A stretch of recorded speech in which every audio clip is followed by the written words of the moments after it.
ਪੰਜਾਬੀ ਦੇ ਨਾਵਲਕਾਰ ਗੁਰਦਿਆਲ ਸਿੰਘ ਦੀਆਂ ਬੜੀਆਂ ਖੂਬਸੂਰਤ ਲਾਈਨਾਂ ਨੇ ਕਿ ਜਿਸ ਕੌਮ ਦੇ ਵਿੱਚ ਪੁਸਤਕਾਂ ਨੂੰ ਪੜ੍ਹਨ ਦੀ ਰੁਚੀ ਘੱਟ ਹੋ ਜਾਂਦੀ ਹੈ ਉਹ ਆਪਣੇ ਸਮਾਜਿਕ ਤੇ ਸੰਸਾਰਿਕ ਜਿਹੜੇ ਮੁੱਦੇ ਨੇ ਉਹਨਾਂ ਨੂੰ ਸੁਲਝਾਉਣ ਦੇ ਵਿੱਚ ਅਸਮਰੱਥ ਹੋ ਜਾਂਦੇ ਨੇ। ਪੁਸਤਕਾਂ ਤੋਂ ਬਿਨਾਂ, ਲਾਇਬ੍ਰੇਰੀਆਂ ਤੋਂ ਬਿਨਾਂ ਕੋਈ ਵੀ ਵਿਕਾਸ ਜਿਹੜਾ ਸੰਭਵ ਨਹੀਂ ਹੈ। ਸ਼ਾਇਦ ਇਹ ਲਾਈਨਾਂ ਜਿਹੜੀਆਂ ਸੀ ਉਹਨਾਂ ਨੇ ਬੜੀ ਦੂਰ ਤੱਕ ਸੋਚ ਲਿਜਾ ਕੇ ਅੱਜ ਦੇ ਜ਼ਮਾਨੇ ਨੂੰ ਵੇਖ ਕੇ ਕਹੀਆਂ ਸੀ। ਕਦੀ ਮੈਂ ਸੋਚਦੀ ਹੁੰਦੀ ਹਾਂ ਕਿ ਜਦੋਂ ਪ੍ਰਾਚੀਨ ਕਾਲ ਸੀ ਉਸ ਟਾਈਮ ਤੇ क्योंकि लाइब्रेरियां नहीं सी, कुछ भी नहीं सी, पुस्तकां नहीं सी, तो पत्तियां ते लिख के उन्होंने सामभ के रखा जाता सी जो अज तक साडे तक पहुँचता रहा। उस तो बाद लाइब्रेरीज़ की फैसिलिटी आई तो क्योंकि कागज़ की कमी होने कारण इन्हां पुस्तकां नूं एक थां ते इकट्ठा करके रखा जाता सी कि हर कोई इन्हां दा लाभ उठा सके। जमाना बदलता गया तो साडी जनरेशन की किताबां पढ़न की रुचि जिहड़ी है घट हुंदी जा रही है। तो शायद इहो कारण है कि ਉਹਨਾਂ ਦਾ ਜਿਹੜਾ ਆਰਥਿਕ ਵਿਕਾਸ ਹੈ ਉਹ ਵੀ ਘਟਦਾ ਜਾ ਰਿਹਾ ਹੈ, ਸੋਚਣ ਦੀ ਸ਼ਕਤੀ ਘਟਦੀ ਜਾ ਰਹੀ ਹੈ।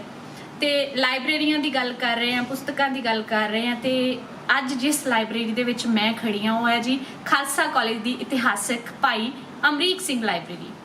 ਇਸ ਲਾਇਬ੍ਰੇਰੀ ਨੂੰ ਇਤਿਹਾਸਿਕ ਮੈਂ ਇਸ ਕਰਕੇ ਕਿਹਾ ਕਿਉਂਕਿ ਇਹ ਖਾਲਸਾ ਕਾਲਜ ਦੀ ਸਥਾਪਨਾ ਤੋਂ ਥੋੜੇ ਚਿਰ ਬਾਅਦ ਹੀ ਇਸ ਲਈ ਸਥਾਪਿਤ ਕੀਤੀ ਗਈ ਕਿ ਹਰ ਕੋਈ ਪੁਸਤਕਾਂ ਪੜ੍ਹਨ ਵਿੱਚ, ਕਿਤਾਬਾਂ ਪੜ੍ਹਨ ਵਿੱਚ ਰੁਚੀ ਲੈ ਸਕੇ। ਇਹ ਇੰਨੀ ਵੱਡੀ ਹੈ, ਇਹਨੂੰ ਹੋਰ ਵੀ ਜ਼ਿਆਦਾ ਇਹਦਾ ਵਿਸਥਾਰ ਕੀਤਾ ਗਿਆ ਜਦੋਂ ਤੋਂ ਪ੍ਰਿੰਸੀਪਲ ਸਰਦਾਰ ਮਹਿਲ ਸਿੰਘ ਜੀ ਆਏ ਨੇ। ਇਹਦਾ ਹੋਰ ਵਿਕਾਸ ਹੋਇਆ। ਬੜੀ ਖੂਬਸੂਰਤ ਲਾਇਬ੍ਰੇਰੀ ਹੈ, ਹਰ ਤਰ੍ਹਾਂ ਦੀਆਂ ਬੁੱਕਸ ਇੱਥੇ ਅਵੇਲੇਬਲ ਨੇ। ਸੋ ਅੱਜ ਅਸੀਂ ਇਸ ਲਾਇਬ੍ਰੇਰੀ ਨੂੰ ਸਾਡੇ ਪ੍ਰੋਗਰਾਮ ਇਤਿਹਾਸਿਕ ਝਰੋਖੇ ਖਾਲਸਾ ਕਾਲਜ ਦੇ ਉਹਦੇ ਰਾਹੀਂ ਤੁਹਾਨੂੰ ਇਸ ਲਾਇਬ੍ਰੇਰੀ ਦੇ ਦਰਸ਼ਨ ਕਰਵਾਵਾਂਗੇ। ਕਿਵੇਂ ਪੁਸਤਕਾਂ, ਕਿੰਨੀਆਂ ਪੁਸਤਕਾਂ, ਕਦੋਂ ਤੋਂ ਮੈਗਜ਼ੀਨ ਪਏ ਹੋਏ ਨੇ, ਕਿੱਦਾਂ ਤੁਸੀਂ ਇਹਦੀ ਮੈਂਬਰਸ਼ਿਪ ਲੈ ਸਕਦੇ ਹੋ, ਹਰ ਇੱਕ ਗੱਲ ਤੋਂ ਤੁਹਾਨੂੰ ਅੱਜ ਇਸ ਲਾਇਬ੍ਰੇਰੀ ਬਾਰੇ ਜਾਣੂ ਕਰਵਾਵਾਂਗੇ। ਸੋ ਚਲੋ ਮਿਲਦੇ ਹਾਂ ਜੀ ਇੱਥੋਂ ਦੇ ਸਟਾਫ ਨਾਲ ਤੇ ਦੇਖਦੇ ਹਾਂ ਲਾਇਬ੍ਰੇਰੀ ਨੂੰ।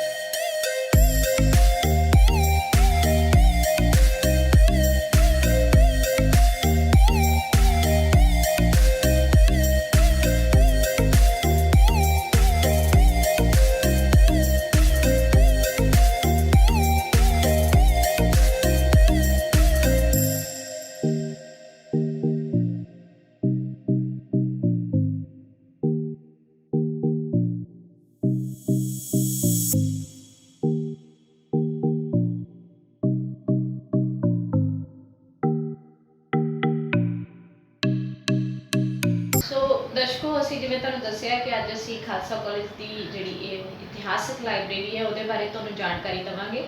तो इस वक्त मैं खालसा कॉलेज की इस लाइब्रेरी के चीफ जिहड़े लाइब्रेरीयन ने सरदार सुखदेव सिंह जी उन्हां कोल बैठी हाँ। सब तो पहले तो सत श्री अकाल सर, स्वागत है KCGC TV ते बहुत-बहुत। सर ਆਪਾਂ ਇਸ ਲਾਇਬ੍ਰੇਰੀ ਦੇ ਇਤਿਹਾਸ ਤੋਂ ਗੱਲ ਕਰਦੇ ਹਾਂ ਕਿ ਕਿਵੇਂ ਇਹਦੀ ਜਿਹੜੀ ਐਸਟੈਬਲਿਸ਼ਮੈਂਟ ਸੀ ਕਿਵੇਂ ਹੋਈ, ਕਿਵੇਂ ਇਹਦਾ ਸ਼ੁਰੂਆਤ ਕਿਵੇਂ ਹੋਈ। ਇਹ ਮੌਜੂਦਾ ਲਾਇਬ੍ਰੇਰੀ ਦੀ ਬਿਲਡਿੰਗ ਜਿਹੜੀ ਹੈ ਇਹਦਾ ਨੀਂਹ ਪੱਥਰ ਸਰਦਾਰਨੀ ਹਰਨਾਮ ਕੌਰ ਜੀ ਸਰਪੰਚ ਸਰਦਾਰ ਰਾਮ ਸਿੰਘ ਜੀ ਠੇਕੇਦਾਰ ਦਿੱਲੀ ਵਾਲਿਆਂ ਨੇ 23 ਅਪ੍ਰੈਲ 1955 ਨੂੰ ਰੱਖਿਆ ਜੀ। ਇਹਦੇ ਬਣਨ ਤੋਂ ਬਾਅਦ ਜਿਹੜੀ ਸਾਡੀ ਪਹਿਲਾਂ ਲਾਇਬ੍ਰੇਰੀ ਸੀ ਉਹ ਮੇਨ ਬਿਲਡਿੰਗ ਦੇ ਵਿੱਚ ਸਾਡੇ ਉੱਥੇ ਕੰਮ ਕਰਦੀ ਸੀ। ਉਸ ਤੋਂ ਬਾਅਦ ਫਿਰ ਇੱਥੇ ਸ਼ਿਫਟ ਹੋਈ। ਠੀਕ ਹੈ ਜੀ। ਤੇ ਕਿੰਨੀਆਂ ਬੁੱਕਸ ਪਈਆਂ ਹੋਈਆਂ ਨੇ ਕਿਉਂਕਿ ਪਿੱਛੇ ਜਿਹੜੇ ਸਾਡੇ ਨਵੇਂ ਪ੍ਰਿੰਸੀਪਲ ਜਦੋਂ ਆਏ ਨੇ ਸਰਦਾਰ ਮਹਿਲ ਸਿੰਘ ਜੀ ਉਹਨਾਂ ਨੇ ਇਹਨੂੰ ਵੱਡਾ ਵੀ ਕਰਵਾਇਆ ਬਹੁਤ। ਤੇ ਕਿੰਨੀਆਂ ਬੁੱਕਸ ਹੁਣ ਤੱਕ ਇੱਥੇ ਐਟ ਪ੍ਰੈਜ਼ੈਂਟ ਸਾਡੇ ਕੋਲ ਇਨਕਲੂਡਿੰਗ ਡਿਪਾਰਟਮੈਂਟਲ ਲਾਇਬ੍ਰੇਰੀਜ਼ ਜੀ ਸਾਡੇ ਕੋਲ 2,01,034 ਕਿਤਾਬਾਂ ਇਸ ਵੇਲੇ ਮੌਜੂਦ ਨੇ ਸਾਡੇ ਕੋਲ। इस मेन लाइब्रेरी के नाल साढ़े को 15 होर डिपार्टमेंटल लाइब्रेरियां भी ने जिन्हां विच भी किताबां साड़ियां मौजूद है जी। ते सर जिद्दां टाइमिंग हुंदी है हर एक लाइब्रेरी की कि इस टाइम ते स्टूडेंट्स जिहड़े आ जां जिहड़ा भी पढ़न वाला आ सकदा, की टाइमिंग की है दी मेन? साडी लाइब्रेरी की टाइमिंग सवेरे 8 बजे तो लैके शामी 5 बजे तक है जी। इन द मीन टाइम कोई स्टूडेंट लंच ਵਿੱਚ ਵੀ ਖੁੱਲੀ ਰਹਿੰਦੀ ਹੈ, ਇਹਨੂੰ ਆਪਾਂ ਬੰਦ ਨਹੀਂ ਕਰਦੇ। ਕੋਈ ਸਟੂਡੈਂਟ ਕਿਸੇ ਟਾਈਮ ਤੇ ਆ ਕੇ 5 ਵਜੇ ਤੱਕ ਆਪਣੇ ਇੱਥੇ ਪੜ੍ਹ ਸਕਦਾ। ਤੇ ਕੋਈ ਐਗਜ਼ਾਮਸ ਤੇ ਡੇ ਦੇ ਵਿੱਚ ਕੋਈ ਐਗਜ਼ਾਮ ਤੇ ਡੇ ਦੇ ਵਿੱਚ ਜੇ ਲੋੜ ਪਵੇ ਸਟੂਡੈਂਟ ਡਿਮਾਂਡ ਕਰਨ ਫਿਰ ਆਪਾਂ ਇਹਦਾ ਟਾਈਮ ਐਕਸਟੈਂਡ ਕਰ ਸਕਦੇ। ਓਕੇ, ਕਰ ਵੀ ਦਿੰਦੇ ਆ, ਕਰ ਵੀ ਸਕਦੇ। ਠੀਕ ਆ। ਤੇ ਸਰ ਇਹਦੀ ਮੈਂਬਰਸ਼ਿਪ ਕਿੰਨਾ, ਕੌਣ ਇਹਦੀ ਮੈਂਬਰਸ਼ਿਪ ਲੈ ਸਕਦਾ, ਕੋਈ ਖਾਸ ਕ੍ਰਾਈਟੇਰੀਆ ਇਹਦਾ ਕੀ ਹੈਗਾ? ਇਹ ਕਾਲਜ ਦੀ ਅਕੈਡਮਿਕ ਲਾਇਬ੍ਰੇਰੀ ਹੈ ਜੀ।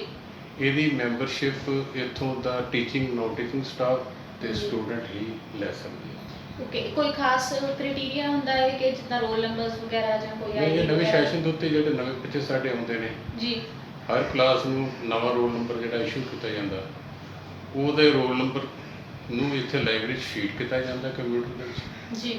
ਤੇ ਉਸ ਤੋਂ ਬਾਅਦ ਫਿਰ ਉਹ ਬੱਚਾ ਜਿਹੜਾ ਆਪਣਾ ਆਈ ਕਾਰਡ ਦਿਖਾ ਕੇ ਸਾਨੂੰ ਸਾਡੇ ਕੋਲ ਕਿਤਾਬ ਬਾਹਰੋਂ ਕਰ ਸਕਦਾ। ਜਿੱਦਾਂ ਹੁਣ ਨਵਾਂ ਸੈਸ਼ਨ ਸ਼ੁਰੂ ਹੋਇਆ, ਨਿਊ ਸਟੂਡੈਂਟਸ ਆਉਂਦੇ ਨੇ ਤੇ ਉਹ ਉਹਨਾਂ ਨੂੰ ਕਿਉਂਕਿ ਬਹੁਤੀ ਜਾਣਕਾਰੀ ਨਹੀਂ ਹੁੰਦੀ ਹੈ ਵੀ ਕਿਸ ਤਰੀਕੇ ਨਾਲ ਉਹ ਇਹਦੇ ਮੈਂਬਰ ਬਣ ਸਕਦੇ ਨੇ, ਕਿੱਦਾਂ, ਜਦੋਂ ਕੋਈ ਤੁਸੀਂ ਖਾਸ ਉਹਨਾਂ ਨੂੰ ਟ੍ਰੇਨਿੰਗ ਦਿੰਦੇ ਹੋ? ਹਾਂਜੀ ਹਾਂਜੀ, ਇਹਦੇ ਵਿੱਚ ਇੱਕ ਹੈਗਾ ਸਾਡੀ information literacy user education orientation programme ਹੈਗਾ ਸਾਡਾ, ਜੀ।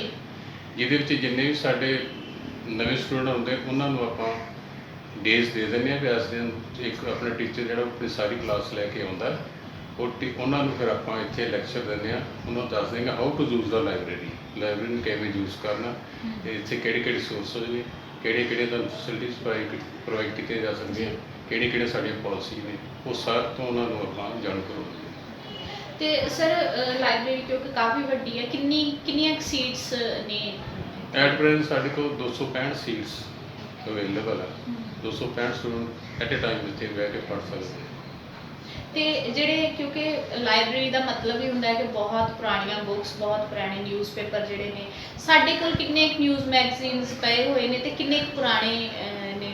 ਤੁਸੀਂ ਇਹਦੇ ਬਾਰੇ ਸਮਝੋ। ਸਾਡੇ ਕੋਲ ਦੋ ਪੇਪਰ ਦੀ ਨਿਊਜ਼ਪੇਪਰ ਲੱਗਦੀ ਹੈ, ਇੱਕ ਦਾ ਟ੍ਰਿਬਿਊਨ ਇੰਗਲਿਸ਼ ਨਿਊਜ਼ਪੇਪਰ ਆ ਜੀ। ਤੇ ਡੇਲੀ ਰੋਜ਼ਾਨਾ ਜਿਹੜੀ ਅਜੀਤ ਸਾਡਾ ਇਹਦਾ ਸਾਡੇ ਕੋਲ ਇੱਕ ਫਾਈਲ ਲੱਗਦੀ ਜਿਹੜੀ 1977 ਤੋਂ ਲੈ ਕੇ ਅੱਜ ਤੱਕ ਸਾਡੇ ਕੋਲ ਉਹ ਸਾਰੇ ਨਿਊਜ਼ਪੇਪਰ ਪ੍ਰੈਜ਼ੈਂਟ ਹੈ ਨੇ। ਤੇ ਜਿਹੜੇ ਸਾਡੇ ਕੋਲ ਰਿਸਰਚ ਜਰਨਲ ਆਉਂਦੇ ਨੇ ਜੀ, ਉਹਨਾਂ ਦੇ ਜਿਹੜੇ ਬੈਕ ਇਸ਼ੂਜ਼ ਨੇ ਉਹਨਾਂ ਨੂੰ ਵੀ ਆਪਾਂ ਫਾਰ ਰਿਸਰਚ ਵਰਕ ਵਾਸਤੇ ਉਹਨਾਂ ਨੂੰ ਵੀ ਆਪਾਂ ਬਾਈਂਡਿੰਗ ਕਰਵਾ ਕੇ ਰੱਖਦੇ ਹਾਂ। ਉਹ ਵੀ ਸਾਡੇ ਕੋਲ ਐਵਰੇਜ 5454 ਜਿਹੜੇ ਆ ਉਹ ਸਾਡੇ ਕੋਲ ਪਏ ਹੋਏ। ਯਾਨੀ ਜਿਹੜੇ ਰਿਸਰਚ ਜਰਨਲਸ ਨੇ ਉਹਨਾਂ ਨੂੰ ਵੀ ਵੇਸਟ ਨਹੀਂ ਕੀਤਾ ਜਾਂਦਾ, ਹਰ ਇੱਕ ਚੀਜ਼ ਨੂੰ ਬੜਾ ਸਾਂਭ ਕੇ ਰੱਖਿਆ ਜਾਂਦਾ ਹੈ। ਤੁਸੀਂ ਵੇਖ ਸਕਦੇ ਹੋ 1977 ਦੇ ਨਿਊਜ਼ਪੇਪਰਸ ਜਿਹੜੇ ਨੇ ਇੱਥੇ ਪਏ ਹੋਏ ਨੇ। ਤੇ ਸਰ ਜਿੱਦਾਂ ਐਸੋਸੀਏਟ ਮੈਂਬਰਸ਼ਿਪ ਜਿਹੜੀ ਹੁੰਦੀ ਆ ਉਹਦਾ ਕੀ ਕ੍ਰਾਈਟੇਰੀਆ ਹੈ? ਇਹ ਐਸੋਸੀਏਟ ਮੈਂਬਰਸ਼ਿਪ ਆਪਾਂ ਜਿਹੜੀ ਹੈ ਉਹ ਇੱਕ ਗਵਰਨਮੈਂਟ ਦੁਆਰਾ ਇਨਫੋਰਮੇਸ਼ਨ ਲਾਇਬ੍ਰੇਰੀ ਨੈਟਵਰਕ ਜਿਹੜਾ ਹੈ ਜੀ, ਉਹ ਐਸਟੈਬਲਿਸ਼ ਕੀਤਾ ਗਿਆ, ਜਿਹਨੂੰ ਆਪਾਂ ਇਨਫਿਲਮਿਨੇਟ ਕਹਿੰਦੇ ਹਾਂ ਜੀ। ਉਹਦੇ ਆਪਾਂ ਐਸੋਸੀਏਟ ਮੈਂਬਰ ਹੈ। ਉਹਦਾ ਸਾਨੂੰ ਸਾਨੂੰ ਫਾਇਦਾ ਹੈ ਕਿ ਸਾਡੇ ਕੋਲ ਜਿਹੜੇ ਆਪਾਂ ਬੱਚਿਆਂ ਨੂੰ ਨੈੱਟ ਦੀ ਫੈਸਿਲਿਟੀ ਪ੍ਰੋਵਾਈਡ ਕੀਤੀ ਹੋਈ ਹੈ, ਉਹ ਇਨਫੋਰਮੇਸ਼ਨ ਨੈਟਵਰਕ ਦਾ ਕੋਡ ਉਹਨਾਂ ਨੂੰ ਦਿਆਂਗੇ, ਉਹ ਆਪਾਂ ਖੋਲ੍ਹ ਕੇ ਉਹ ਬੱਚੇ ਜਿਹੜੀ ਵੀ ਇਨਫੋਰਮੇਸ਼ਨ ਉਹਨਾਂ ਰਿਲੇਟਡ ਸਬਜੈਕਟ ਨਾਲ ਲੈਣੀ ਚਾਹੁੰਦੇ ਉੱਥੋਂ ਉਹ ਲੈ ਸਕਦੇ। ਤੇ ਸਰ ਜਿੱਦਾਂ ਕਿਉਂਕਿ ਸਾਰੀ ਲਾਇਬ੍ਰੇਰੀ ਨੂੰ ਹੁਣ ਕੰਪਿਊਟਰਾਈਜ਼ਡ ਕਰ ਦਿੱਤਾ ਗਿਆ ਵਾ, ਕਾਫੀ ਸਾਰੀਆਂ ਅਪਡੇਟਸ ਹੋਈਆਂ ਨੇ, ਕਿੱਦਾਂ ਦਾ ਮਤਲਬ ਵਰਕਿੰਗ ਹੈ ਨਿਊ ਜਿਹੜਾ ਸਿਸਟਮ ਹੈ? ਕੀ ਲੱਗਦਾ ਹੈ ਕਿ ਕਿੰਨਾ ਕੁ ਵਧੀਆ ਹੈ ਪਹਿਲੋਂ ਨਾਲੋਂ ਸਿਸਟਮ? ਅਸਾਂ ਆਪਣੀ ਲਾਇਬ੍ਰੇਰੀ 2005 ਦੇ ਵਿੱਚ ਫੁੱਲੀ ਕੰਪਿਊਟਰਾਈਜ਼ ਕਰਤਾ ਹੈ ਵਿਦ ਬਾਰਕੋਡ ਨੰਬਰਸ। ਜੀ। ਉਹਦੇ ਨਾਲ ਇਹ ਸਾਨੂੰ ਫਾਇਦਾ ਹੋਇਆ, ਇੱਕ ਤੇ ਸਟੂਡੈਂਟ ਦਾ ਟਾਈਮ ਬਹੁਤ ਸੇਵ ਹੁੰਦਾ ਜੀ। ਸੈਕੰਡਲੀ ਜੋ ਸਾਡੇ ਆਪਣੇ ਯੂਜ਼ਰਸ ਹੁੰਦੇ ਨੇ ਉਹਨਾਂ ਨੂੰ ਕਿਤਾਬ ਲੱਭਣ ਵਿੱਚ ਵੀ ਬੜੀ ਮਦਦ ਮਿਲਦੀ ਹੈ, ਕਿਉਂਕਿ ਕੰਪਿਊਟਰ ਦੇ ਇੱਕਦਮ ਨੰਬਰ ਉੱਤੇ ਇੱਕ ਨਾ ਪ੍ਰੋਗਰਾਮ ਆਪਾਂ ਜਿੱਦਾਂ ਅਪੈਕ ਉਹਨੂੰ ਬੋਲਦੇ ਆਨਲਾਈਨ ਪਬਲਿਕ ਐਕਸੈਸ ਕੈਟਾਲੌਗ। ਜੀ। ਸਟੂਡੈਂਟ ਵਾਸਤੇ ਤਾਂ ਆਪਾਂ ਪਿਛਲੇ ਹਾਲ ਦੇ ਵਿੱਚ ਆਪਣੀ ਲਾਇਬ੍ਰੇਰੀ ਆਪਾਂ 5 ਸਿਸਟਮ ਪ੍ਰੋਵਾਈਡ ਕੀਤੇ ਹੋਏ ਆ। ਬੱਚਾ ਆਪਣੇ ਆਪ ਹੀ ਉਸ ਆਨਲਾਈਨ ਅਪੈਕ ਸਿਸਟਮ ਤੋਂ ਜਿਹੜਾ ਉਹ ਕਿਤਾਬ ਟ੍ਰੇਸ ਕਰਕੇ ਉੱਪਰ ਜਾ ਸਕਦਾ ਹੈ। ਕਿਤਾਬਾਂ ਸੈਕਸ਼ਨ ਵਿੱਚ ਉੱਥੇ ਸਾਡਾ ਕੋਈ ਨਾ ਕੋਈ EMPLOYEE ਜਿਹੜਾ ਅਵੇਲੇਬਲ ਹੋਏਗਾ, ਉਹ ਉਹਨੂੰ ਗਾਈਡ ਕਰਕੇ ਉਹ ਕਿਤਾਬ ਈਜ਼ੀਲੀ ਵਿਦਨ 5 ਮਿੰਟਸ ਕਿਤਾਬ ਜਿਹੜੀ ਉਹ ਟ੍ਰੇਸ ਕੀਤੀ ਜਾ ਸਕਦੀ ਹੈ। ਸੋ ਸਟੂਡੈਂਟਸ ਤੁਸੀਂ ਜ਼ਰੂਰ ਲਾਇਬ੍ਰੇਰੀ ਆਇਆ ਕਰੋ, ਕਿਉਂਕਿ ਬਹੁਤ ਈਜ਼ੀ ਹੈ ਤੇ ਕਿਤਾਬਾਂ ਪੜ੍ਹਨਾ ਜਿਹੜਾ ਹੈ ਉਹ ਬਹੁਤ ਵਧੀਆ ਚੀਜ਼ ਹੈ। ਤੁਹਾਡਾ ਮਾਨਸਿਕ ਵਿਕਾਸ ਜਿਹੜਾ ਹੁੰਦਾ ਹੈ ਫੋਨਾਂ ਨੂੰ ਛੱਡ ਕੇ ਲਾਇਬ੍ਰੇਰੀ ਦੇ ਵਿੱਚ। ਸਰ ਮੈਂ ਚਾਹਾਂਗੀ ਕਿ ਸਾਡੇ ਸਟੂਡੈਂਟਸ ਨੂੰ ਜ਼ਰੂਰ ਇੱਕ ਸੁਨੇਹਾ ਦਿਓ ਕਿ ਕਿੰਨਾ ਜ਼ਰੂਰੀ ਹੈ ਉਹਨਾਂ ਦਾ ਲਾਇਬ੍ਰੇਰੀ ਦੇ ਵਿੱਚ ਆਉਣਾ। ਮੈਂ ਬੱਚਿਆਂ ਨੂੰ ਇਹੋ ਹੀ ਕਹਾਂਗਾ, ਵਿਦਿਆਰਥੀਆਂ ਨੂੰ ਇਹੋ ਹੀ ਸੁਨੇਹਾ ਦਿਆਂਗਾ ਕਿ ਸਾਡੀ ਲਾਇਬ੍ਰੇਰੀ ਜਿਹੜੀ ਫੁੱਲੀ ਕੰਪਿਊਟਰਾਈਜ਼ ਆ, ਹੁਣ ਸਾਡੀ ਮੈਨੇਜਮੈਂਟ ਦੁਆਰਾ ਔਰ ਸਾਡੇ ਪ੍ਰਿੰਸੀਪਲ ਦੇ ਜਨਾਂ ਦੁਆਰਾ ਇੱਥੇ ਕੰਪਿਊਟਰ ਆਪਣੇ AC ਸਿਸਟਮ ਜਿਹੜਾ ਪ੍ਰੋਵਾਈਡ ਕਰ ਦਿੱਤਾ ਗਿਆ। ਬੱਚੇ ਗਰਮੀਆਂ ਦੇ ਵਿੱਚ ਬਹਿ ਕੇ ਵੀ ਆਪਣੀ ਬੁੱਕਸ ਜਿਹੜੀਆਂ ਉਹਨੂੰ ਬੜੇ ਆਰਾਮ ਨਾਲ ਪੜ੍ਹ ਸਕਦੇ ਆ। ਸੈਕੰਡਲੀ ਸਾਨੂੰ ਸਾਡੀ ਮੈਨੇਜਮੈਂਟ ਵੱਲੋਂ ਸਫੀਸ਼ੀਐਂਟ ਫੰਡ ਜਿਹੜੇ ਸਾਨੂੰ ਹਰ ਸਾਲ ਦਿੱਤੇ ਜਾਂਦੇ ਆ। ਤਾਂ ਪ੍ਰਿੰਸੀਪਲ ਸਾਹਿਬ ਵੱਲੋਂ ਵੀ ਸਾਨੂੰ ਵੱਧ ਤੋਂ ਵੱਧ ਜਿਹੜੀ ਜਿੱਦਾਂ ਜੁਡੀਸ਼ੀਅਲ ਸਾਨੂੰ ਕੋਈ ਫੰਡ ਆਉਂਦਾ ਹੈ ਜਾਂ ਕੋਈ ਮੈਨੇਜਮੈਂਟ ਆਪਣੇ ਪ੍ਰਿੰਸੀਪਲ ਦੇ ਫੰਡ ਤੋਂ ਵੀ ਆਪਾਂ ਕਿਤਾਬਾਂ ਜਿਹੜੀਆਂ ਉਹ ਖਰੀਦ ਸਕਦੇ ਹਾਂ। ਮੈਕਸੀਮਮ ਬੁੱਕਸ ਜਿਹੜੀਆਂ ਅਸੀਂ ਹਰ ਸਾਲ ਖਰੀਦਦੇ ਹਾਂ। ਸਾਨੂੰ ਇਹਦੇ ਵਿੱਚ ਸਾਡੀ ਮੈਨੇਜਮੈਂਟ ਦੀ ਵੀ ਬੜੀ ਸਹਾਇਤਾ ਮਿਲ ਰਹੀ ਜੀ। ਹੈ ਔਰ ਪ੍ਰਿੰਸੀਪਲ ਦਾ ਵੀ ਬੜਾ ਸਾਥ ਮਿਲ ਰਿਹਾ ਹੈ।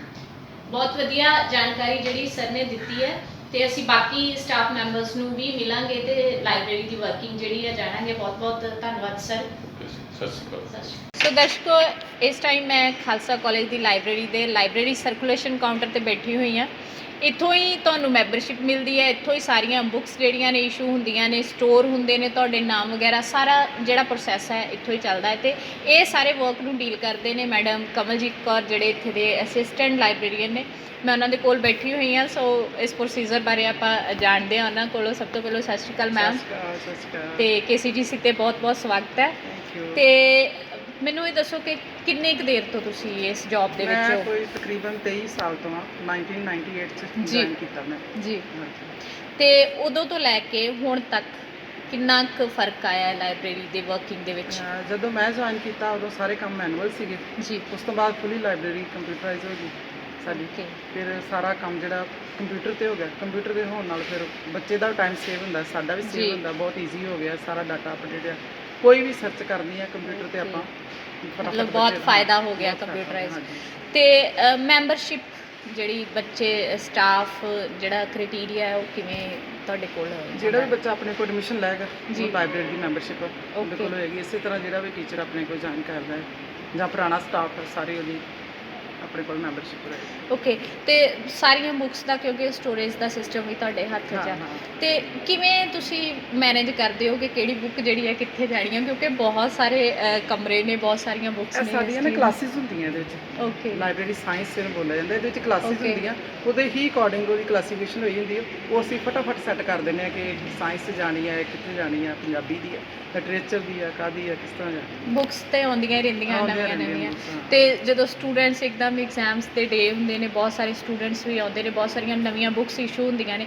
ਕਈ ਸਟੂਡੈਂਟਸ ਹੁੰਦੇ ਆ ਕਿ ਟਾਈਮ ਨਾਲ ਬੁੱਕਸ ਵਾਪਸ ਕਰ ਜਾਂਦੇ ਆ, ਕਈ ਵਾਰ ਨਹੀਂ ਵੀ ਹੁੰਦੀ। ਫਿਰ ਕਿੱਦਾਂ ਉਹਨਾਂ ਦੇ 15 ਨਾਲ? ਡੇਜ਼ ਲਈ ਕਿਤਾਬ ਇਸ਼ੂ ਕਰਦੇ ਹਾਂ ਆਪਾਂ ਬੱਚਿਆਂ ਨੂੰ, ਜੀ। ਤੇ ਜੇ ਉਸ ਤੋਂ ਬਾਅਦ ਪਰ ਬੁੱਕ ਪਰ ਰੁਪੀਸ ਫਾਈਨ। ਓਕੇ। ਹਾਂ, ਤੇ ਕਿੰਨਾ ਕੁ ਫਾਈਨ ਪੈ ਜਾਂਦਾ ਬੱਚਿਆਂ ਨੂੰ? ਅਕਸਰ ਹੀ ਬੱਚੇ ਸਿਆਣੇ ਨੇ, ਜੀ। ਰੀਇਸ਼ੂ ਦੀ Reissue ਆਪਸ਼ਨ ਹੈਗੀ ਹੈ, ਰੀਇਸ਼ੂ ਕਰਦੇ ਜੀ ਬੱਚੇ ਇਸ ਲੋਕ। ਓਕੇ। ਤੇ ਇਸ ਤੋਂ ਇਲਾਵਾ ਕੋਈ ਨਵਾਂ ਪ੍ਰੋਸੈਸ ਜਿਹੜਾ ਅਸੀਂ ਬੱਚਿਆਂ ਨੂੰ ਦੱਸ ਸਕੀਏ ਕਿ ਕਿਉਂਕਿ ਨਵੇਂ ਸਟੂਡੈਂਟਸ ਆਏ ਹੋਏ ਨੇ, ਹੁਣ ਉਹਨਾਂ ਨੂੰ ਮੈਂਬਰਸ਼ਿਪ ਲੈਣ ਵਾਸਤੇ? ਬਸ ਅਸੀਂ ਉਹਨਾਂ ਦੇ ਨਾ ਉਹ ਇੱਕ ਪ੍ਰੋਗਰਾਮ ਕਰਦੇ ਹਾਂ ਜਿਹਦੇ ਵਿੱਚ ਉਹਨਾਂ ਨੂੰ ਸਾਰਾ ਸਮਝਾਈਦਾ ਕਿ ਉਹਨਾਂ ਨੂੰ ਰੀਡਿੰਗ ਹੈਬਿਟਸ ਲਾਇਬ੍ਰੇਰੀ ਵਿੱਚ ਬੈਠ ਕੇ, ਕਿਉਂਕਿ ਸਾਡੇ ਕੋਲ ਬਹੁਤ ਖਜ਼ਾਨਾ ਹੈ, ਸਾਡੇ ਕੋਲ ਬੱਚੇ ਬੈਠਣ ਤੇ ਆਪਣਾ ਬਿਲਕੁਲ। ਜਿਹੜਾ ਉਹ ਵਧੀਆ ਭਵਿੱਖ ਸਵਾਰਨ ਕਿਤਾਬਾਂ ਤੋਂ ਸਵਾਰ। ਤੇ ਤੁਹਾਡੇ ਨਾਲ ਹੋਰ ਵੀ ਅਸਿਸਟੈਂਟ ਸਟਾਫ ਮੈਂਬਰਸ ਮਿਲੇ ਹਾਂ, ਹੁੰਦੇ ਮੇਰੇ ਨੇ? ਨਾਲ ਮੁੰਡਾ ਹੈ data entry operator okay. Harsharan. ਠੀਕ ਆ। ਤੇ ਜਿਵੇਂ ਤੁਸੀਂ ਸੋਨੀ ਲਿਆ ਕੇ ਮੈਮ 23 ਸਾਲ ਤੋਂ ਇੱਥੇ ਕੰਮ ਕਰ ਰਹੇ ਨੇ, ਤੇ ਮੈਮ ਨੇ ਵੀ ਇਹੀ ਚੀਜ਼ ਕਿਹਾ ਕਿ ਜ਼ਰੂਰ ਬੁੱਕਸ ਜ਼ਰੂਰ ਪੜ੍ਹਨ ਆਓ, ਕਿਉਂਕਿ ਜੇ ਤੁਸੀਂ ਇੱਥੇ ਆਣ ਕੇ ਬੈਠੋਗੇ, ਇੱਥੇ ਨੋਟਸ ਬਣਾਓਗੇ, ਉਹ ਜਿਹੜੀ ਪੜ੍ਹਾਈ ਕੀਤੀ ਆ ਉਹ ਤੁਹਾਡੇ ਦਿਮਾਗ ਦੇ ਵਿੱਚ ਇੱਕਦਮ ਬੈਠ ਜਾਂਦੀ ਹੈ। ਸਿਲੇਬਸ ਤੋਂ ਐਕਸਟਰਾ ਵੀ ਪੜ੍ਹਨਾ। ਐਕਸਟਰਾ ਵੀ ਬੁੱਕਸ ਜਿਹੜੀਆਂ ਬਹੁਤ ਸਾਰਾ ਸਰ ਨੇ ਵੀ ਦੱਸਿਆ ਕਿ ਕਿੰਨੀਆਂ ਪੁਰਾਣੀਆਂ ਬੁੱਕਸ ਇੱਥੇ ਹਰ ਤਰ੍ਹਾਂ ਦੀ ਕਿਤਾਬ ਅਵੇਲੇਬਲ ਹੈ। ਸੋ ਉਮੀਦ ਕਰਾਂਗੇ ਕਿ ਤੁਸੀਂ ਵੀ ਲਾਇਬ੍ਰੇਰੀ ਜ਼ਰੂਰ ਆਓ, ਜ਼ਰੂਰ ਬੁੱਕਸ ਨੂੰ ਪੜ੍ਹੋ ਤੇ ਬਹੁਤ ਕੁਝ ਨਵਾਂ ਸਿੱਖਣ ਨੂੰ ਮਿਲੇ, ਤਾਂ ਕਿ ਤੁਸੀਂ ਆਪਣੇ ਸਮਾਜਿਕ ਸੰਸਾਰਿਕ ਜਿਹੜੇ ਪੱਖ ਨੇ ਉਹਨਾਂ ਨੂੰ ਚੰਗੀ ਤਰ੍ਹਾਂ ਸਮਝ ਸਕੋ। ਸੋ ਬਹੁਤ ਵਧੀਆ ਲੱਗਾ ਮੈਮ ਤੁਹਾਡੇ ਨਾਲ ਗੱਲ ਕਰਕੇ। ਥੈਂਕ ਯੂ ਜੀ। ਫਰੈਂਡਸ, ਮੈਂ ਜਿੱਦਾਂ ਪਹਿਲੇ ਵੀ ਦੱਸਿਆ ਕਿ ਜਦੋਂ ਤੋਂ ਪ੍ਰਿੰਸੀਪਲ ਡਾਕਟਰ ਸਰਦਾਰ ਮਹਿਲ ਸਿੰਘ ਜੀ ਕਾਲਜ ਦੇ ਵਿੱਚ ਆਏ ਨੇ, ਕਾਫੀ ਚੀਜ਼ਾਂ ਦਾ ਕਾਫੀ ਜ਼ਿਆਦਾ ਜਿਹੜਾ ਵਿਸਥਾਰ ਹੋਇਆ। ਤੇ ਲਾਇਬ੍ਰੇਰੀ ਵੀ ਖਾਸ ਕਰਕੇ, ਕਿਉਂਕਿ ਲਾਇਬ੍ਰੇਰੀ ਪਹਿਲੋਂ ਵੀ ਬਹੁਤ ਵਧੀਆ ਸੀ ਪਰ ਛੋਟੀ ਸੀ, ਉਹਨੂੰ ਲੈਬੋਰੇਟ ਕੀਤਾ ਗਿਆ। ਸਰ ਦੇ ਆਉਣ ਤੋਂ ਬਾਅਦ ਸਰ ਨੇ ਕਾਫੀ ਉਹਨੂੰ ਵੱਡਾ ਕਰਵਾਇਆ। ਸੋ ਇਸ ਵਕਤ ਮੇਰੇ ਨਾਲ ਖਾਲਸਾ ਕਾਲਜ ਦੇ ਪ੍ਰਿੰਸੀਪਲ ਡਾਕਟਰ ਸਰਦਾਰ ਮਹਿਲ ਸਿੰਘ ਜੀ ਮੌਜੂਦ ਨੇ, ਤੇ ਆਪਾਂ ਇਹਨਾਂ ਕੋਲੋਂ ਖਾਲਸਾ ਕਾਲਜ ਦੀ ਲਾਇਬ੍ਰੇਰੀ ਦੀ ਅਹਿਮੀਅਤ ਜਿਹੜੀ ਆ ਜ਼ਰੂਰ ਜਾਣਾਂਗੇ। ਸਤਿ ਸ਼੍ਰੀ ਅਕਾਲ ਸਰ, ਸਵਾਗਤ ਹੈ KCGC TV ਤੇ। ਸਰ, ਖਾਲਸਾ ਕਾਲਜ ਦੀ ਲਾਇਬ੍ਰੇਰੀ ਇਤਿਹਾਸਿਕ ਲਾਇਬ੍ਰੇਰੀ ਹੈ ਤੇ ਤੁਹਾਡੇ ਆਉਣ ਤੋਂ ਬਾਅਦ ਉਹਦਾ ਕਾਫੀ ਵਿਸਥਾਰ ਹੋਇਆ, ਤੇ ਉਹਦੇ ਬਾਰੇ ਸਾਨੂੰ ਜ਼ਰੂਰ ਕੁਝ ਦੱਸੋ। ਸਭ ਤੋਂ ਪਹਿਲਾਂ ਤਾਂ ਇਸ ਟੀਵੀ ਨੂੰ ਦੇਖ ਰਹੇ ਸਾਰੇ ਸਰੋਤਿਆਂ ਦਰਸ਼ਕਾਂ ਨੂੰ ਪਿਆਰ ਭਰੀ ਸਤਿ ਸ੍ਰੀ ਅਕਾਲ। ਲਾਇਬ੍ਰੇਰੀ ਕਿਉਂਕਿ ਸਾਡਾ ਆਟੋਨਮਸ ਕਾਲਜ ਸੀ, ਬਹੁਤ ਸਾਰੇ ਕੋਰਸ ਸ਼ੁਰੂ ਹੋਏ, ਗਿਣਤੀ ਵਧੀ, ਉਹਦੇ ਨਾਲ ਸਾਨੂੰ ਲੱਗਾ ਕਿ ਜਿੰਨੇ ਸਟੂਡੈਂਟ ਲਾਇਬ੍ਰੇਰੀ ਬੈਠ ਕੇ ਪੜ੍ਹਨਾ ਚਾਹੁੰਦੇ ਆ ਜੀ, ਉਹਨਾਂ ਲਈ ਸਪੇਸ ਘੱਟ ਆ। ਫਿਰ ਸੈਕਟਰੀ ਸਾਹਿਬ ਨਾਲ ਗੱਲ ਹੋਈ, ਫਿਰ ਅਸੀਂ ਇਹਨੂੰ ਪੂਰਾ ਦੁੱਗਣਾ ਪਿੱਛੇ ਨੂੰ ਵੀ ਇਹਨੂੰ ਐਕਸਟੈਂਡ ਕੀਤਾ ਔਰ ਉੱਪਰਲੀ ਮੰਜ਼ਲ ਤੱਕ ਵੀ ਐਕਸਟੈਂਡ ਕੀਤਾ। ਫਿਰ ਇਹ ਹੁਣ ਸਾਡੀ ਲਾਇਬ੍ਰੇਰੀ ਇਸ ਤਰ੍ਹਾਂ ਹੈ, ਓਪਨ ਬੁੱਕ ਸ਼ੈਲਫ ਵੀ ਹੈ, ਜੀ, ਅਖਬਾਰਾਂ ਦਾ ਅਲੱਗ ਏਰੀਆ ਹੈ। ਫਿਰ ਸਾਡਾ ਕੰਪਿਊਟਰ ਏਰੀਆ ਵੱਖਰਾ ਹੈ, ਜਿਹੜਾ ਜਿੱਥੇ ਸਾਰੀ ਇੰਟਰਨੈਟ ਵਗੈਰਾ ਦੀ ਸਹੂਲਤ ਆ, ਬੱਚਾ ਆਪਦਾ ਉਹਦੇ 'ਤੇ ਜਾ ਕੇ ਕੰਪਿਊਟਰ ਤੇ ਇੰਟਰਨੈਟ ਯੂਜ਼ ਕਰ ਸਕਦਾ। ਫਿਰ ਇੱਕ ਏਰੀਆ ਐਸਾ ਹੈ ਵੀ ਤੁਸੀਂ ਆਪਦਾ ਲੈਪਟਾਪ ਲੈ ਕੇ ਉੱਥੇ ਜੋ ਮਰਜ਼ੀ ਕੰਮ ਕਰ ਸਕਦੇ ਹੋ। ਇਸ ਤਰ੍ਹਾਂ ਉਹਦੀ ਨਾ ਪ੍ਰੋਪਰ ਡਿਵੀਜ਼ਨ ਕਰਤੀ ਆ, ਮਤਲਬ ਅਕੋਰਡਿੰਗ ਟੂ ਮਤਲਬ ਏਜ, ਅਕੋਰਡਿੰਗ ਟੂ ਜਿਹੜੀ ਮਤਲਬ ਸਮੇਂ ਦੇ ਨਾਲ ਵੀ ਕੀ ਚੀਜ਼ ਕੀ ਵਾਧਾ ਹੋਣਾ ਚਾਹੀਦਾ। ਫਿਰ ਇੱਥੇ ਅੰਦਰ ਬਾਥਰੂਮ ਨਹੀਂ ਸੀ, ਲੜਕੇ ਲੜਕੀਆਂ ਦੀ ਸਹੂਲਤ ਲਈ ਫਿਰ ਬਾਥਰੂਮ, ਫਿਰ ਅਸੀਂ ਉੱਤੋਂ ਏਸੀ ਵੀ ਕੀਤਾ, ਏਸੀ ਵੀ ਲਗਾਇਆ। ਅਤੇ ਇਹ ਜਿਹੜੀ ਲਾਇਬ੍ਰੇਰੀ ਆ ਵੀ ਹਰ ਕਾਲਜ ਦੀ ਲਾਇਬ੍ਰੇਰੀ ਇੱਕ ਹਾਰਟ ਹੁੰਦਾ, ਦਿਲ ਹੁੰਦਾ। ਔਰ ਇਹ ਸਾਡੀ ਲਾਇਬ੍ਰੇਰੀ ਤਾਂ ਬਹੁਤ ਮਜੈਸਟਿਕ, ਬਹੁਤ ਹਿਸਟੋਰੀਕਲ ਆ। ਵੀ ਤੁਸੀਂ ਦੇਖੋ ਵੀ ਜਲ੍ਹਿਆਂਵਾਲੇ ਬਾਗ ਦੀਆਂ ਵਾਪਰੀਆਂ ਘਟਨਾਵਾਂ ਦੇ ਸਪਤਾਹਕ ਅਖਬਾਰ ਸਾਡੇ ਕੋਲ ਆ। ਸ਼ਹੀਦ ਭਗਤ ਸਿੰਘ ਦੀ ਫਾਂਸੀ ਤੋਂ ਬਾਅਦ ਦੇ ਸਾਡੇ ਕੋਲ ਵੀ ਜਿੰਨੀਆਂ ਸਾਡੀਆਂ ਇਹ ਉਸ ਵੇਲੇ ਆਜ਼ਾਦੀ ਦੀਆਂ ਮੂਵਮੈਂਟਸ ਨੇ, ਉਹਨਾਂ ਬਾਰੇ ਜੇ ਕਿਸੇ ਨੇ ਰਿਸਰਚ ਕਰਨੀ, ਉਹ ਖਾਲਸਾ ਕਾਲਜ ਦੀ ਲਾਇਬ੍ਰੇਰੀ ਨੂੰ ਮਤਲਬ ਕੰਟੈਸਟ ਕੀਤੇ ਬਿਨਾਂ ਮਤਲਬ ਉਹਦੀ PhD ਮੁਕੰਮਲ ਹੋਈ। ਫਿਰ ਅਸੀਂ ਕੀ ਕੀਤਾ ਵੀ ਜਿਵੇਂ ਅਸੀਂ ਰਜਿਸਟਰ ਲਗਾਏ ਹੋਏ ਆ ਵੀ ਜਿਵੇਂ ਜਿਵੇਂ ਰੋਜ਼ ਆਰਟੀਕਲ, ਅੱਛੀਆਂ ਅਖਬਾਰਾਂ 2-3 ਇੰਗਲਿਸ਼ 2-3 ਪੰਜਾਬੀ, ਵੀ ਇਕੋਨਮੀ ਤੇ ਅੱਜ ਅਰਥ ਵਿਵਸਥਾ ਤੇ ਕੋਈ ਅੱਛੇ ਆਰਟੀਕਲ ਆਏ, ਉਹਨਾਂ ਦਾ ਇੱਕ ਰਜਿਸਟਰ। ਫਿਰ ਪੋਲਿਟਿਕਸ ਤੇ ਮਤਲਬ ਕੋਈ ਪੋਲੀਟੀਕਲ, ਸਾਡੀ ਡੈਮੋਕ੍ਰੇਸੀ ਤੇ ਸਾਡੇ ਦੇਸ਼ ਦੇ ਰਾਜਸੀ ਤੰਤਰ ਤੇ ਆਰਟੀਕਲ ਨੇ ਅੱਛੇ ਨਾਮ ਆ, ਉਹ ਇੱਕ ਰਜਿਸਟਰ। ਫਿਰ ਸਾਡਾ ਕਿਉਂਕਿ ਖਾਲਸਾ ਕਾਲਜ ਆ, ਸਾਡੇ ਗੁਰਬਾਣੀ ਬਾਰੇ, ਸਿੱਖ ਗੁਰੂ ਸਾਹਿਬਾਨ ਬਾਰੇ, ਸਿੱਖ ਨਾਇਕਾਂ ਬਾਰੇ ਆਰਟੀਕਲ ਆਉਂਦੇ ਆ, ਉਹਨਾਂ ਦਾ ਇੱਕ ਕਾਲਮ, ਉਹ ਵੱਖਰੇ ਰਜਿਸਟਰ ਲਗਾਏ ਹੋਏ। ਫਿਰ ਜਿਵੇਂ ਸਾਡੀਆਂ ਸਾਹਿਤ ਸੰਬੰਧੀ ਜਿਹੜੀਆਂ ਮਤਲਬ ਰਚਨਾਵਾਂ ਨਵੀਆਂ ਆਉਂਦੀਆਂ ਜਾਂ ਸਾਹਿਤ ਬਾਰੇ ਆਰਟੀਕਲ, ਭਾਸ਼ਾ ਬਾਰੇ ਆਰਟੀਕਲ, ਉਹਨਾਂ ਦਾ ਇੱਕ ਰਜਿਸਟਰ। ਵੀ ਸਪੋਜ਼ ਕਰੋ ਕਿ ਕੋਈ ਲੜਕਾ ਸਾਡੇ ਪੋਲੀਟੀਕਲ ਸਿਸਟਮ ਤੇ ਮੌਜੂਦਾ PhD ਕਰਨੀ ਚਾਹੁੰਦਾ, ਉਹ ਇੱਕ ਰਜਿਸਟਰ ਖੋਲੂਗਾ, ਉਹਨੂੰ ਪਿਛਲੇ ਕਈ ਚਿਰ ਤੋਂ ਦਾ ਇਹ ਪਤਾ ਲੱਗ ਜਾਊਗਾ ਵੀ ਇਹ ਕਿਹੋ ਜਿਹੇ ਆਰਟੀਕਲ ਲਿਖੀ ਜਾ ਰਿਹਾ, ਉਹਦੇ ਸਾਡੀ ਡੈਮੋਕ੍ਰੇਸੀ ਦੀਆਂ ਲਿਮੀਟੇਸ਼ਨ ਕੀ ਨੇ, ਸਾਡੀਆਂ ਪੋਸੀਬਿਲਿਟੀਜ਼ ਕੀ ਨੇ, ਸੰਭਾਵਨਾਵਾਂ ਕੀ ਨੇ। ਵੀ ਅਸੀਂ ਬਾਈਫਰਕੇਟ ਕੀਤਾ ਹੈ ਬੱਚੇ ਦੀਆਂ ਲੋੜਾਂ ਮੁਤਾਬਕ, ਮਤਲਬ ਉਹਨੂੰ ਰਿਸਰਚ ਓਰੀਐਂਟਡ ਕਰਨ ਲਈ ਅਸੀਂ ਲਾਇਬ੍ਰੇਰੀ ਨੂੰ ਇਸ ਤਰ੍ਹਾਂ ਕੀਤਾ। ਫਿਰ ਸਾਡੇ ਉਹ ਲਾਇਬ੍ਰੇਰੀਅਨ ਸਰਦਾਰ ਸੁਖਦੇਵ ਸਿੰਘ ਜੀ ਦਾ ਬਹੁਤ ਅੱਛਾ ਪ੍ਰਬੰਧ ਔਰ ਕੰਟਰੋਲ। ਉਹਨਾਂ ਨੇ ਲਾਇਬ੍ਰੇਰੀ ਦਾ ਮਤਲਬ ਨੋ ਟਾਕਨ, ਕੋਈ ਉੱਥੇ ਰੌਲਾ ਨਹੀਂ, ਤੁਹਾਨੂੰ ਲੱਗੇਗਾ ਵੀ ਤੁਸੀਂ ਅੰਦਰ ਕਿਤੇ ਸ਼ਾਂਤੀ ਨਿਕੇਤਨ ਜਾ ਗਏ। ਔਰ ਬੱਚੇ ਬਹੁਤ ਮਤਲਬ ਪਰ ਸਾਰੀ ਜਿਹੜੀ ਕੰਪਿਊਟਰਾਈਜ਼ ਲਾਇਬ੍ਰੇਰੀ, ਤੁਸੀਂ ਕਿਤਾਬ ਮੰਗਣੀ ਹੈ ਉਸੇ ਵੇਲੇ ਤੁਹਾਨੂੰ ਕੰਪਿਊਟਰ ਤੇ ਆ ਜਾਣਾ ਵੀ ਕਿਤਾਬ ਕਿੱਥੇ ਪਈ ਹੈ, ਜਾਂ ਇਸ਼ੂ ਆ ਜਾਂ ਅਵੇਲੇਬਲ। ਇਸ ਕਰਕੇ ਉਹ ਸਾਡੀ ਮਤਲਬ ਲਾਇਬ੍ਰੇਰੀ ਜਿਹੜੀ, ਫਿਰ ਬੱਚੇ ਉਹਦੇ ਤੋਂ ਬਹੁਤ ਫਾਇਦਾ ਉਠਾਉਂਦੇ ਆ। ਔਰ ਸਾਡਾ ਉੱਥੇ ਇੱਕ ਬੁੱਕ ਬੈਂਕ ਵੀ ਆ, ਕਈ ਪੁਰਾਣੇ ਸਟੂਡੈਂਟ, ਕਈ ਸਾਡੇ ਅਲੂਮਨੀ ਜਿਹੜੇ ਕਿਤਾਬਾਂ ਡੋਨੇਟ ਕਰ ਗਏ, ਉਹਨਾਂ ਨਾਂ ਦੀਆਂ ਅਲਮਾਰੀਆਂ ਨੇ। ਔਰ ਉਹ ਬੱਚਿਆਂ ਨੂੰ ਅਸੀਂ ਉਹਦੇ ਤੇ ਕੋਈ ਫਾਈਨ ਨਹੀਂ ਪੈਂਦਾ, ਤੁਸੀਂ ਮਹੀਨਾ ਰੱਖੋ, 2 ਰੱਖੋ, 4 ਰੱਖੋ, ਵਾਪਸ ਬੱਚੇ ਪੇਪਰਾਂ ਤੋਂ ਪਹਿਲਾਂ ਦੇ ਜਾਂਦੇ। ਉਹ ਬੁੱਕ ਬੈਂਕ ਦੀ ਵੀ ਸਹੂਲਤ ਲਾਇਬ੍ਰੇਰੀ 'ਚ ਆ, ਬਹੁਤ ਅੱਛੀ ਲਾਇਬ੍ਰੇਰੀ ਆ। ਬੱਚੇ ਸਾਡੇ ਕਈ ਵਾਰੀ ਬਾਹਰੋਂ ਵੀ ਬੜਾ ਸਾਡੇ 'ਤੇ ਪ੍ਰੈਸ਼ਰ ਹੁੰਦਾ ਵੀ ਮੈਂ PCS IAS ਦੀ ਤਿਆਰੀ ਕਰ ਰਿਹਾ ਅਤੇ ਤੁਹਾਡੀ ਲਾਇਬ੍ਰੇਰੀ 'ਚ ਆ ਕੁਝ, ਇਹਨੂੰ ਮੈਂ ਦੇਖਣਾ ਚਾਹੁੰਦਾ, ਮੈਂ ਇਹਨੂੰ ਕੰਸਲਟ ਕਰਨਾ ਚਾਹੁੰਦਾ, ਅਤੇ ਇਸ ਤਰ੍ਹਾਂ ਕੰਸਲਟ ਕਰਦੇ ਵੀ ਆ। ਅਤੇ ਇਸ ਕਰਕੇ ਉਹ ਬਹੁਤ ਖਾਲਸਾ ਕਾਲਜ ਦਾ ਜਿੰਨਾ ਆਪਣਾ ਕੱਦ ਆ, ਉਹ ਮੈਂ ਸਮਝਦਾ ਲਾਇਬ੍ਰੇਰੀ ਵੀ ਉਸ ਸਟੈਂਡਰਡ ਦੀ ਆ, ਉਸ ਮਿਆਰ ਦੀ ਆ। ਬਹੁਤ ਉਹਦੇ 'ਚ ਵਡਮੁੱਲੇ ਦਸਤਾਵੇਜ਼ ਨੇ, ਕਿਤਾਬਾਂ ਨੇ ਪੁਰਾਣੀਆਂ, ਜਦੋਂ ਬਿਫੋਰ ਪਾਰਟੀਸ਼ਨ ਤੋਂ ਪਬਲਿਸ਼ਿੰਗ ਦਾ ਕੰਮ ਬਹੁਤ ਸਾਰਾ ਇੰਗਲੈਂਡ ਵਗੈਰਾ ਹੀ ਸੀ, ਸਾਡੇ ਨਹੀਂ ਸੀ। ਉਹ ਸਾਰੀਆਂ ਸਾਡੇ ਕੋਲ ਉਸ ਵੇਲੇ ਦੀਆਂ ਟੈਕਸਟ ਬੁੱਕਸ, ਉਸ ਵੇਲੇ ਦੀਆਂ ਕਿਤਾਬਾਂ ਸਾਡੇ ਕੋਲ ਲਾਇਬ੍ਰੇਰੀ 'ਚ ਅਵੇਲੇਬਲ। ਸਰ ਕਿਤੇ ਨਾ ਕਿਤੇ ਕਿਉਂਕਿ ਫੋਨ ਆ ਗਏ ਨੇ, ਟੈਕਨੋਲੋਜੀ ਆ ਗਈ ਹੈ, ਮਤਲਬ ਲੱਗਦਾ ਹੈ ਬੁੱਧੀਜੀਵੀਆਂ ਦੀ ਸੋਚ ਹੈ ਕਿ ਅੱਜ ਕੱਲ੍ਹ ਸਟੂਡੈਂਟਸ ਦੇ ਵਿੱਚ ਜਾਂ ਯੰਗ ਜਨਰੇਸ਼ਨ ਵਿੱਚ ਕਿਤਾਬਾਂ ਪੜ੍ਹਨ ਦਾ ਰੁਝਾਨ ਜਿਹੜਾ ਕਿਤੇ ਨਾ ਕਿਤੇ ਘਟਿਆ ਹੈ। ਸੋ ਕੀ ਸੰਦੇਸ਼ ਦੇਣਾ ਚਾਹੋਗੇ ਸਟੂਡੈਂਟਸ ਨੂੰ ਬੁੱਕਸ ਦੇ? ਮੈਂ ਸਾਡੇ ਬੁੱਧੀਮਾਨ ਤਬਕੇ ਨੂੰ ਇਹ ਆ, ਜੋ ਮਰਜ਼ੀ ਕੰਪਿਊਟਰ ਆ ਗਿਆ, ਨੈਟ ਆ ਗਿਆ, ਕਿਤਾਬ ਦਾ ਕੋਈ ਬਦਲ ਨਹੀਂ, ਕਲਾਸਰੂਮ ਸਟੱਡੀ ਦਾ ਕੋਈ ਬਦਲ ਨਹੀਂ, ਟੀਚਰ ਦਾ ਕਲਾਸ ਦੇ ਵਿੱਚ ਕੋਈ ਆਲਟਰਨੇਟਿਵ ਜੀ। ਨਹੀਂ, ਕੇਵਲ ਤੇ ਕੇਵਲ ਟੀਚਰ ਹੀ ਆਲਟਰਨੇਟਿਵ। ਜੀ ਕਿਤਾਬ ਦਾ ਕੋਈ ਆਲਟਰਨੇਟਿਵ ਨਹੀਂ। ਤੁਸੀਂ ਚੰਗੀਆਂ ਕਿਤਾਬਾਂ ਸਿਰਹਾਣੇ ਰੱਖੋ, ਜੀ ਪੜ੍ਹੋ, ਸਵੇਰੇ ਘੰਟਾ ਸਵਰ, ਤੁਹਾਡੀ ਲਾਈਫ ਬਦਲਦੀ ਆ।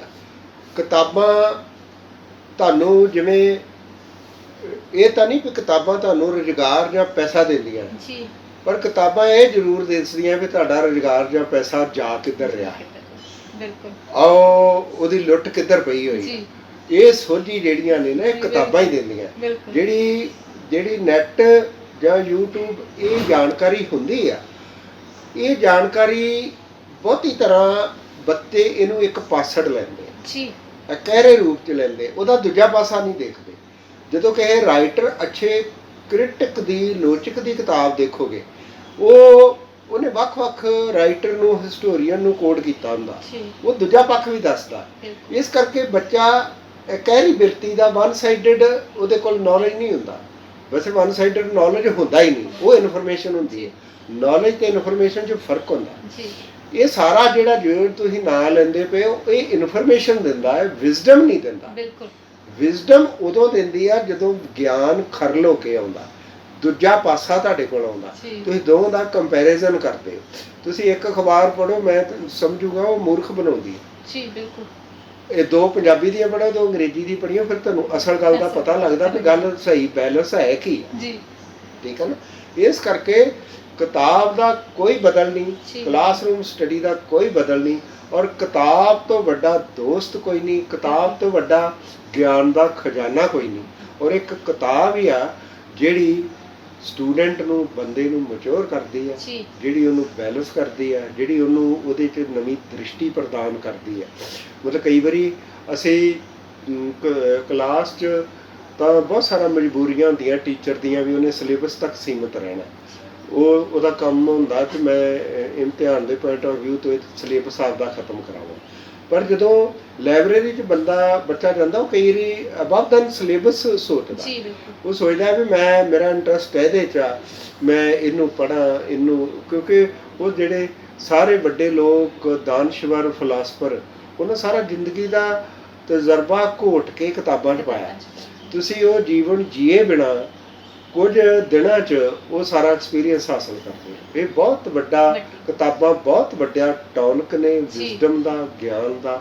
ਔਰ ਇਹ ਤੁਹਾਨੂੰ ਮਤਲਬ ਜਦੋਂ ਇੱਕ ਬੈਲੈਂਸ ਜਿਹਨੂੰ ਕਹਿੰਦੇ ਆ ਨਾ, ਜਬ ਲਗ ਦੁਨੀਆ ਰਹੀਏ ਨਾਨਕ ਕੁਛ ਸੁਣੀਏ ਕੁਛ ਕਹੀਏ, ਕੁਛ ਸੁਣੀਏ ਤੇ ਕੁਛ ਕਹੀਏ, ਇਹ ਕਿਤਾਬ ਦਿੰਦੀ। ਬਿਲਕੁਲ ਜਿਹੜੇ ਤੁਹਾਡਾ ਤੁਸੀਂ ਆਧੁਨਿਕ ਤਕਨੀਕ ਦਿੰਦੇ ਹੋ ਨਾ, ਇਹ ਜਾਂ ਕੁਝ ਸੁਣੀਏ ਵੱਲ ਰਹਿੰਦਾ। ਬਿਲਕੁਲ ਸਭ ਕੁਝ ਜਦੋਂ ਸੁਣੋ ਵੀ, ਕਹੋ ਵੀ, ਇਹਦੇ 'ਚ ਤੁਹਾਡੀ ਪਰਸਨੈਲਿਟੀ ਬੈਲੈਂਸ ਹੁੰਦੀ। ਮੈਂ ਹਮੇਸ਼ਾ ਕਹਿੰਦੀ ਹੁੰਦੀ ਹਾਂ ਕਿ ਸਰ ਕੋਲ ਜਦੋਂ ਵੀ ਜਾਓ ਨਾ, ਇੱਕ ਚੀਜ਼ ਨਹੀਂ ਬਹੁਤ ਸਾਰੀਆਂ ਚੀਜ਼ਾਂ ਸਿੱਖਣ ਨੂੰ ਮਿਲ ਜਾਂਦੀਆਂ, ਕਿਉਂਕਿ ਸਰ ਖੁਦ ਇੱਕ ਚੱਲਦੀ ਫਿਰਦੀ ਲਾਇਬ੍ਰੇਰੀ ਨੇ, ਤੇ ਇਸੇ ਕਰਕੇ ਇਹਨਾਂ ਨੂੰ ਬੁੱਕਸ ਦੀ ਅਹਿਮੀਅਤ ਜਿਹੜੀ ਹੈ ਪਤਾ ਹੈ। ਇਹਨਾਂ ਨੇ ਲਾਇਬ੍ਰੇਰੀ ਨੂੰ ਹੋਰ ਵੀ ਵੱਡਾ ਕਰਵਾਇਆ, ਬਹੁਤ ਸੋਹਣੀਆਂ ਗੱਲਾਂ ਦੱਸੀਆਂ। ਉਮੀਦ ਕਰਦੇ ਹਾਂ ਕਿ ਤੁਸੀਂ ਵੀ ਬੁੱਕਸ ਦੇ ਵਿੱਚ ਹੋਰ ਜ਼ਿਆਦਾ ਇੰਟਰਸਟ ਲੈਣਾ ਜਿਹੜਾ ਸ਼ੁਰੂ ਕਰੋਗੇ, ਲਾਇਬ੍ਰੇਰੀ ਆਉਣਾ ਸ਼ੁਰੂ ਕਰੋਗੇ। ਬਹੁਤ ਬਹੁਤ ਧੰਨਵਾਦ।